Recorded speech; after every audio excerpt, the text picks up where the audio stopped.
ഓണാഘോഷങ്ങളിൽ പുരുഷന്മാർ കൈയടക്കിയിരുന്ന മാവേലി വേഷം ഇത്തവണ നഴ്സായ ഒരു വനിതയാണ് ആഘോഷമാക്കിയത്. നെടുങ്കണ്ടം താലൂക്ക് ആശുപത്രിയിലെ ഓണാഘോഷത്തിലാണ് മാവേലിയായി നഴ്സായ ജോയിസ് ജോസഫ് എത്തിയത്. മാവേലിയെ പുറത്തുനിന്ന് കൊണ്ടുവരാൻ ചർച്ചകൾ ഉയർന്നതോടെ ജോയിസ് വാടക മാവേലി വേണ്ടെന്നറിയിച്ചെത്തുകയായിരുന്നു. ആ കാഴ്ചകളിലേക്ക്.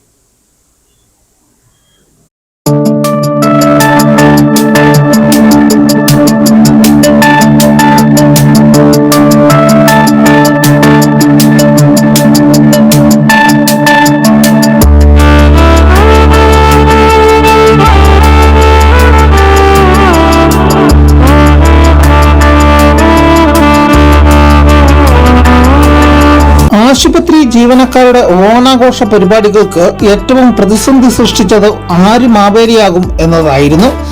മിക്കവരും പിന്മാറിയതോടെ പുറത്തുനിന്ന് ആളെ വിളിക്കാൻ ആലോചന ഉയർന്നു.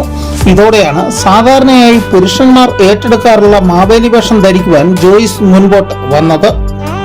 നെടുങ്കണ്ടം താലൂക്ക് ആശുപത്രിയുടെ ഓണാഘോഷ പരിപാടിയുടെ ഭാഗമായിട്ട് മാവേലിയാകാൻ സന്നദ്ധതയുള്ള ആൾക്കാർ ഗ്രൂപ്പിൽ പേര് തരണമെന്ന് പറഞ്ഞിരുന്നു. അതിന്റെ ഭാഗമായിട്ട് മാവേലിക്ക് വേണ്ട ക്വാളിഫിക്കേഷൻസ് എന്തൊക്കെയാണ്, 10 ക്വാളിഫിക്കേഷൻസ് ആണ് പറഞ്ഞത്. അപ്പോൾ എന്തോ ആരും ഇതിനൊരു മെസ്സേജ് റിപ്ലൈ ഇട്ടില്ല. അപ്പോൾ ഞാൻ നോക്കിയപ്പോൾ അതിൻ്റെ അകത്തൊരു 10 ക്വാളിഫിക്കേഷൻ, ഒരു 8 ക്വാളിഫിക്കേഷൻ എന്തായാലും എനിക്കുണ്ടെന്ന് എനിക്ക് തോന്നി. അപ്പം അതുകൊണ്ട് എന്നോട് ജസ്റ്റ് ചോദിച്ചു, എങ്ങനെ സിസ്റ്ററെ മാവേലി ആകുന്നതെന്ന് ചോദിച്ചു. അപ്പോൾ ഞാൻ ഓക്കെ പറഞ്ഞു. അതാണ് മാവേലി ആകാനുണ്ടായ ഒരു സാഹചര്യം.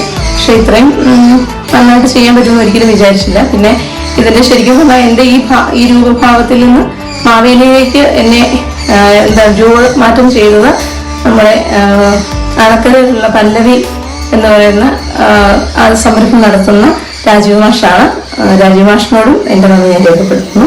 ആടയാഭരണങ്ങളും കൊമ്പൻ മേശയും ഓലക്കുടയും ഒക്കെ ആയതോടെ മാവേലി കളറായി. സ്കൂൾ കാലഘട്ടത്തിൽ കലോത്സവ വേദികൾ കീഴടക്കിയ ആത്മവിശ്വാസവും കൂടിയായതോടെ മാവേലി തകർത്തു.